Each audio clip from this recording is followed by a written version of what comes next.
Well,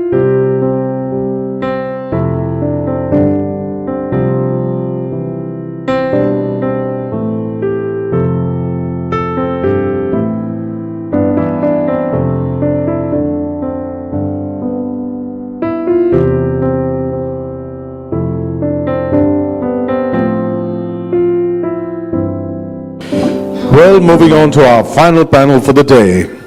Tech venture capital, winning strategies for a highly fragmented game. New exit tactics, new sectors, new channels. Our moderator for this session, she has partnered with NASDAQ OMX, Morrison and Foerster, KPMG and multiple other firms on China and India business events. Please welcome Ms. Rebecca Fannin. Prior to joining GSA, he was a principal at the Boston Consulting Group. Please welcome Dr. Kiran Rao, Principal, Grove Street Advisors, LLC. He served as Chief Financial Officer and President Corporate Services at Venture Infotech, a leading payments processing company in India. Prior to Walden, he has worked for 14 years at Wipro, where he last served as General Manager, E-Commerce Division. Please welcome Mr. T.C. Meenakshi Sundaram. Please welcome Mr. Kanwal Rekhi, Managing Director, Inventus Capital Partners. How would you compare and contrast India's venture capital and entrepreneur market with what you've seen in Silicon Valley? What are the drawbacks and what are the pluses? Indians use elephant paradigm, right? We are elephant. Elephants are always slow to start, and so we are lot slower than China. We are, in my opinion, more than 5 years. Ambitions are a lot lower than Silicon Valley. People thought interest of crores instead of millions of dollars. There's already a 5x difference there, and But I started in India as a investor, startup, investor back in the year 2000, and I was part of that, one of the original VC fund, Infinity Chapter. Back then, I used to say, well, we shouldn't expect anything here because. Very immature market, very immature entrepreneurs, very immature, investors, professionals. So, if we can get our money back, that would be great. I was interested in your comment about how you see the Indian entrepreneurs not as ambitious as the Silicon Valley entrepreneurs. Why is that? So it's very hard to have a large ambition when you don't have too many role models. But that's true. Flipkart guys, I think they seem to have some ideas. What about InMobi? I've heard a lot about InMobi and Just Dial and companies like that. Yeah, well, and Redbus, for instance. Redbus is one of our company, and we are trying to infuse more ambition into the entrepreneurs there. Because Redbus is likely to be potentially a billion-dollar company. So I think that will set the world on a different, India on a different trajectory. If you end up having 2, 3, 4 of those large hits. And then it becomes easier to dream. Yeah, I think that's a real difference in the India VC market is that these entrepreneurial companies can go global much more readily from India. Yeah. And so you have companies like Tutor Vista and InMobi, which is the world's second largest mobile advertising network already from India. Yeah. So, and I know there's others in your portfolio at IDG Ventures too. So this is something that will happen. InMobi, I still don't know whether they will go IPO or because they got a big strategic investor sitting there now. But I think big outcomes are possible. Today there are a few companies which have reached anywhere from $200 to $500 million in post money. So if the investors in the last round have to take meaningful exits and returns, then it has to hit $1 billion or more. Talking about China, 5 years or 7 years, it's a moot point. But what we are seeing, because we have, IDG China, which has been one of the leaders there, and has been in many of the $1 billion exits like Baidu and others. And our experience is that there is an inflection point that needs to be there. So you need access. So India did not have broadband access for a long time, and only from last year there is some 3G happening. Wireline is hardly any there. But today with 3G rolling, and this year actually you will have 4G rolling by 2 of the operators, you will actually, and one of the operators will commoditize access, that we know for sure. And that's going to actually be a big fillip to growth of internet users. And the second thing is in terms of willingness of the current generation to do transactions on the internet. No, with credit card or without credit card. Today, there are three modes where people do. One with credit card, the other one is direct banking debit using the debit card or your bank internet banking, and the third is cash on delivery. And India has, worked on those models. So I think we are at the situation, and in our portfolio company, there is a company called Myntra, which is growing at a good base. They are growing between 50 to 75% quarter on quarter. That's an e-commerce company which is selling fashion apparel goods, and they are leader in their market. While others are going horizontal, these people have remained leaders in their vertical, and we believe that they are a candidate for IPO. I agree with many things that were mentioned. I think when I think about Silicon Valley versus India, I think one of the differences is technology innovation versus business model innovation. Mm-hmm. So if you think about cutting edge technologies, for example, whether it is, recent favorites of Twitter, Groupon and Facebook as an example, or Google or whatever else, a lot of that happens in the Valley or among people related to the Valley, right? Even sitting in Boston as I do, we don't see as much fundamental technology innovation as happens in the Silicon Valley. In India, I think tech venture capital has seen something interesting and different, which is good. Take an example like Via, which is a travel company, delivers tickets and sells tickets not online, but through small kiosks in existing grocery stores, right? Mm-hmm. So it's business model innovation, it's grown very well.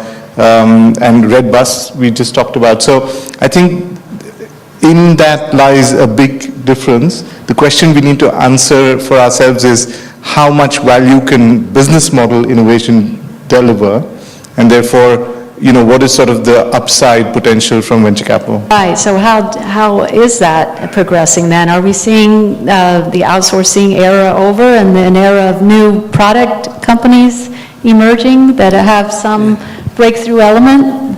Well, yeah, the outsourcing era, I don't think will ever be over, right? Because until the waste differential disappears, that will always be a viable model. They are moving up the food chain there, if you look at what has happened in the outsourcing from body shopping days to, taking on the responsibility for project, they still are moving into consulting part of the business. You think the services heritage of the India tech economy versus the manufacturing heritage of the China economy is a plus or a minus? Well, so the simple reason is that Indians didn't do manufacturing and stuff, infrastructure was rotten. No roads, no power, no ports. So Indians have done really well service. You don't need the roads, you don't need that much power, you don't need ports. You can have your own generator. And you should have your own satellite dish before the days of anti-atom. So I think Indians have done a wonderful job, given where they started. Indian manufacturing is booming. It's a untold story. Automobile sector, component sector, India is really doing well. Indian manufacturing has been almost fairly automated, high-end engineers being employed rather than the unskilled or semi-skilled people being employed. Partly, again, because of the idea of injecting the knowledge into the process. You can do in India a customized automobile component which is designed as a part of that run, a run of 50,000 units. And, so people love it because, this is what we want, this has been designed and manufactured for you. A large number of the first startups out of India were kind of concentrated in the internet and the mobile space, and now I think you're starting to see a broader product sector emerge, right? Like, for instance, in clean technology and in biomedical space. And I've actually interviewed a fair number of portfolio company entrepreneurs who are in those areas. Atero Recycling out of Delhi, and one of the biomedical companies that's in IDG Ventures portfolio, which is now progressed to a new level, has a cancer diagnostic. Now cancer diagnostic product is in the market already. They are the largest install base globally for that, but the next product is cancer therapeutic product for which they have already started selling, and they're going for US FDA now. This is IP developed completely in India, and going global. And when our investment thesis was India itself is a big market, what works in India will sell in emerging markets. But this team has actually beaten our expectations in terms of developing product for a global developed markets. So this is an amazing story. And similarly, even in software, if you see the outsourcing, it started like after the KPO, there were outsourced product development which used to take place. For US product companies, development used to take place out of India, either due to captives or due to outsourcing. But interestingly, we have in our portfolio again some companies which didn't have even a single customer in India when we invested in them. They only had customers from Western Europe, US, and in Middle East. And some of them have actually taken on the big boys like IBM and SAP and replaced some of their products. So I think it's coming of age, and I agree with Kanwal that India actually, one untold story is its 9th largest manufacturing economy in the world. Okay, and if they grow at the current pace, they'll become 5th largest in the next 5 years. So nobody knows about this. And high technology manufacturing, complex manufacturing, India will still do globally. Yeah, is VC making a comeback? You know, we've tracked investments in PE, VC, etc., buyouts, growth equities over a 20-year period. Elsewhere in the world, what you see is that except for the 99-00 bubble in venture capital, the ratio between how much capital goes into buyouts versus growth equity and venture remains constant. There are cycles where more is deployed in the economy and less depending on how the economy is doing, but the ratio remains the same. In India, the ratio seems to fluctuate all the time. So what we take away from it is that there is a lot more opportunistic investing in India than there is sort of thematic or idea-based investing. So you're right, in some senses venture capital is back. Now there's a lot of people who now want to go and do tech venture capital and want to move back. So people go back and forth across the different categories depending on what is perceived to be hot. So if it's fashionable again, what's that doing to valuations? So is there too much money chasing? I think to some extent it is there. And last year we saw some happening where people are bidding up prices. But we didn't see that in Series A where we play. Really? Series A, we still are very few players. And Series A is not about looking at traction and then investing. Series A is more about looking at the entrepreneur. While market opportunity may be there, entrepreneur can make or not make it. So classic example, Myntra, which we spoke about, when we invested in them 3 years ago, they had 8 competitors in the same space. And we met all the teams. And the difference, if you see, was possibly a 3 months difference in terms of revenue traction. And that Series A level, there is no big difference. But we decided to back this team. Coming back, e-commerce is still no entry barrier business, but it's an execution business. And execution business requires conviction of the entrepreneur, capital, and building a team which has been there, done that. How do you find that really? I mean, how do you assess which team to back? You said that Myntra had 8 rival startups. So how do you determine which one to back, which team to back? How do you know? Is it instinct? Yeah, but I'll tell you how we do it. All right? So only 1 to 2% of the population at large is considered as entrepreneurs. The odds are very, very poor. If somebody walks up to me and says, I'm an entrepreneur, I want to be an entrepreneur, I will immediately put into this bucket of 98 to 99%, he's not going to make it. The mathematical odds are very much against you. So, so you have to find a richer mix of people who are more likely to be entrepreneurial than not. So in my way of thinking, if you are able to leave your job and sustain yourself without salary through hardship of year or 2, you have shown me a certain amount of staying power. And the math shows that if you do that, your odds are tenfold better than the average population, because 90% of the population doesn't take that first step. Yeah. So the guys who are taking that first step and sustain themselves for a year or 2 at a starvation salary, are 10 times more likely to succeed than the population at large. So we never fund an entrepreneur who walks out the street with a business plan. We just don't do it. Okay. So we like to see an entrepreneur who has been bootstrapping and struggling and sustaining that ambition and aspiration, for a while on his own, and has some family and support. That's the first filter we use. So team is more important than business model? In early stage, in absolutely early stage. Okay. See, if you're a late stage player, there's a business numbers to be and there's a little bit of history. In the early stage, the person has to be proven as an entrepreneur before anything else matters. So, there's a simple formula for you find them, you mind them, and you grind them. And see, first you have to find them, Yeah, okay, mind them and then, grind them. okay, got it. So picking a VC fund to invest in, do you have sort of a similar process? Do you have a checklist? No, we don't have a checklist, because the moment you have checklist, the managers don't want your money anymore. Okay. Right? So, Yeah. but it is interesting to hear that description, because for us, we're looking for many of those similar traits. And a very, very important criteria is when a manager is out to raise their first fund, we want to see conviction that this is what they love to do and this is what they wake up thinking about and they want to do. So I say to many people who are in their first fund or in their early days in the private equity business that historically the best performance has been by teams that have started very small, often subscale, right? Where the fees thrown off by the fund isn't big enough to sustain the team. So yes, we see a lot of similar trends, and maybe I'll take your checklist, Kanwar, and add to our process, yeah. Does that really help you to get a read on what kind of sectors to invest in and what kind of deals to invest in, because you've seen, you have this experience from these other markets, or does it help at all?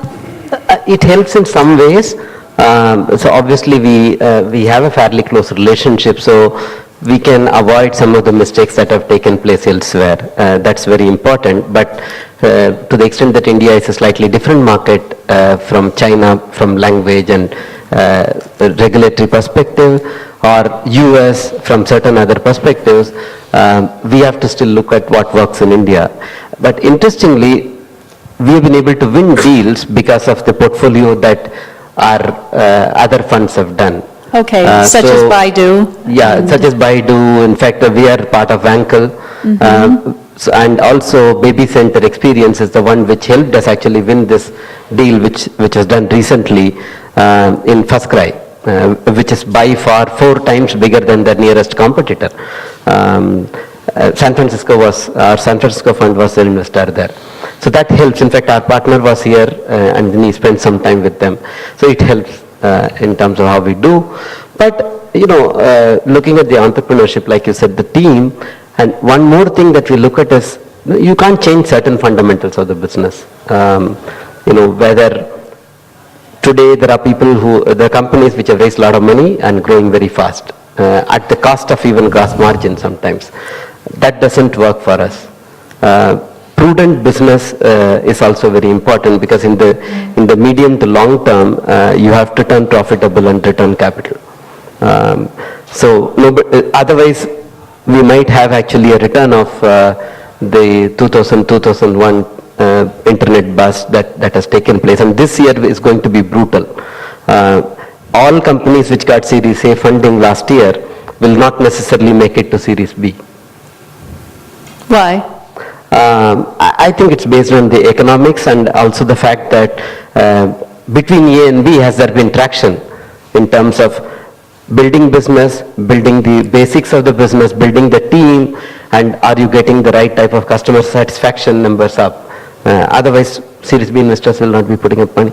You're in the audience. Anyone out there agree with that there is going to be a... Sam, most of you know me. Okay, I can't. India is a lot about execution, right?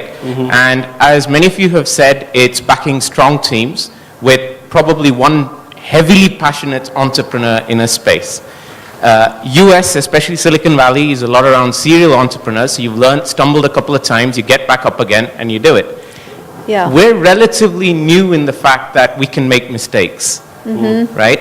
So is the Right. reason that we're hearing a lot of the VC companies back the earlier stage players is because we don't have that much choice of serial entrepreneurs? I mean, with probably the exception of Ganesh of Tutor Vista and Avatar 3, we don't have that many serial entrepreneurs. So maybe we'll see the Renrens in episode 5 of the serial entrepreneur's lifestyle rather than a first round. Or do you think you'll get them from the first group of executors because they're passionate? So interestingly, I can share IDG China experience. I don't think that has come much out of serial entrepreneurs. That has come out of very, very early stage guys, maybe who started their businesses in late 20s, possibly who didn't have any startup before that.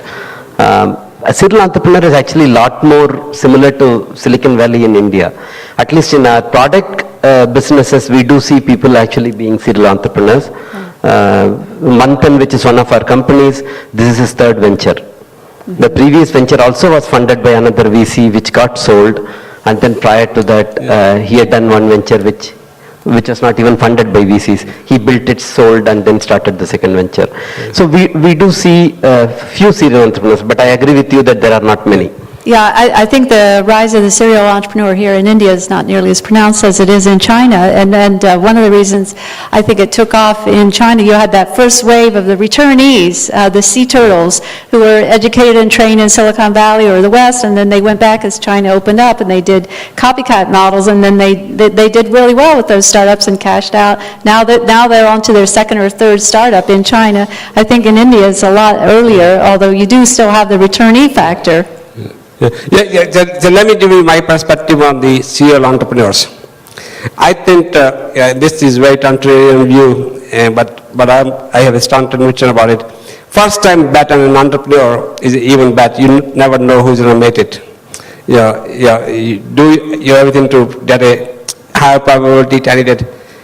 An entrepreneur who has done well first time when he does his second startup is a very poor bet. Very poor bet. That's been my experience. It's a very poor bet simply because what happens, he thinks he has a formula now. He thinks, it's like the guy who goes to Las Vegas and wins bid, he thinks he has a system. So the guys who have done well first, they typically don't do very well second time. I can name a large number of entrepreneurs. The guys who have failed first time as an entrepreneur, and they are very good bet. They are very good bet second time around because now they have really been sensitized to looking at the downside. They have twice the fire in their belly, and and they know what they missed last time, what they overlooked, and they have a point to make. So serial entrepreneurs, do very, very well when they didn't make it first time. When they made it first time, watch out. So if we build on the same logic, the serial entrepreneur in India tends to become a fund manager and start a fund, is what we're seeing a lot more of. Oh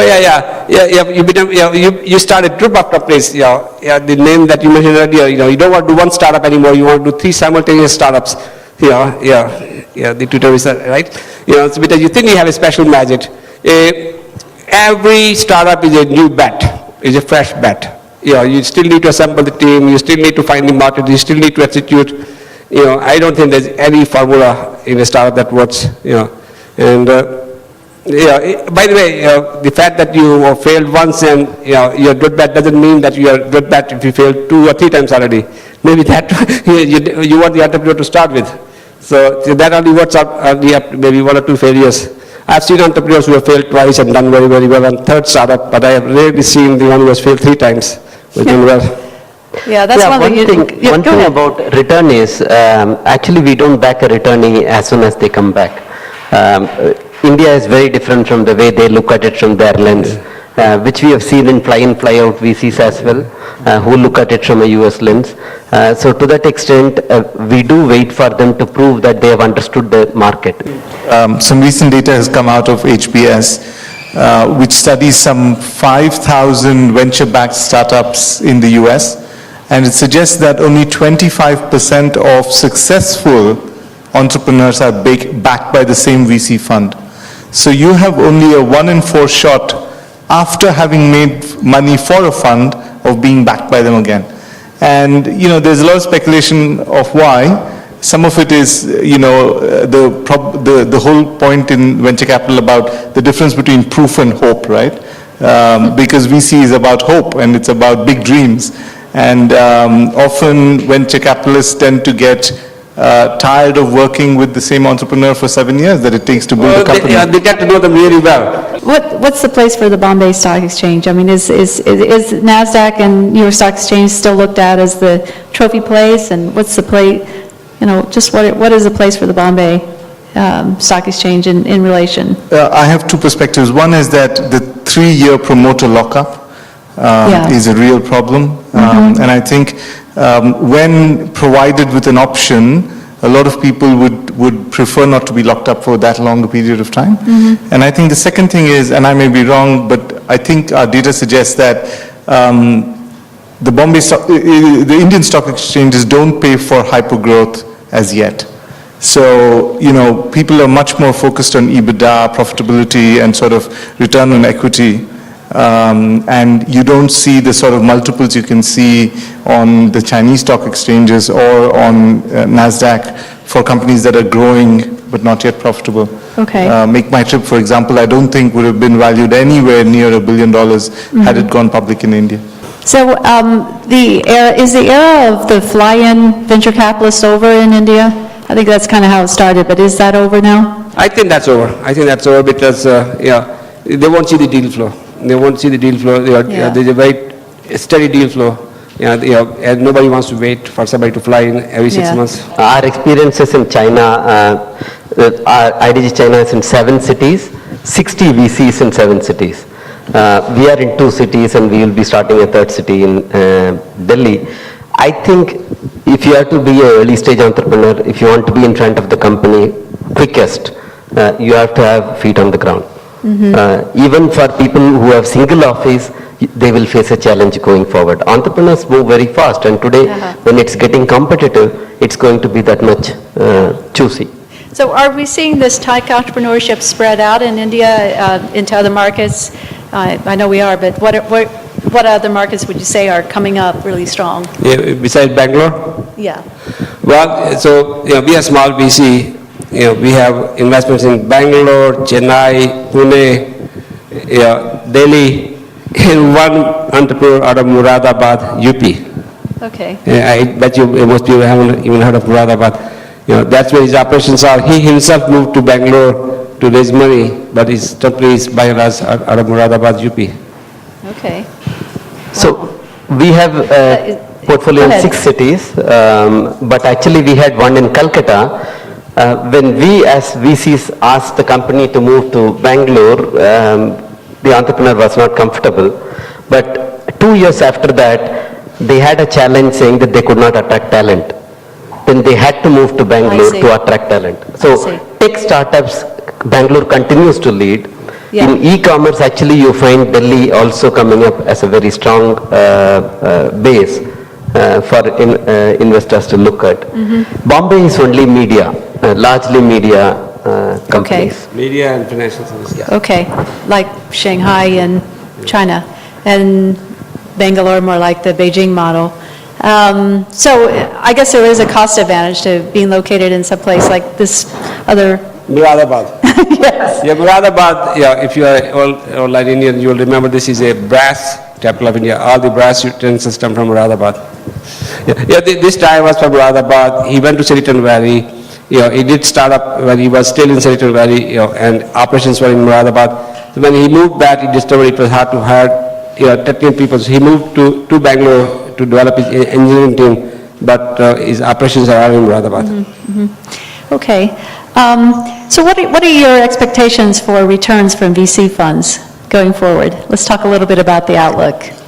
From India? Yeah, from India, yeah, in comparison to other markets. Okay, one way of looking at it is, our belief is that in order to justify the risk that goes with early stage investing, funds need to deliver 2.5x net.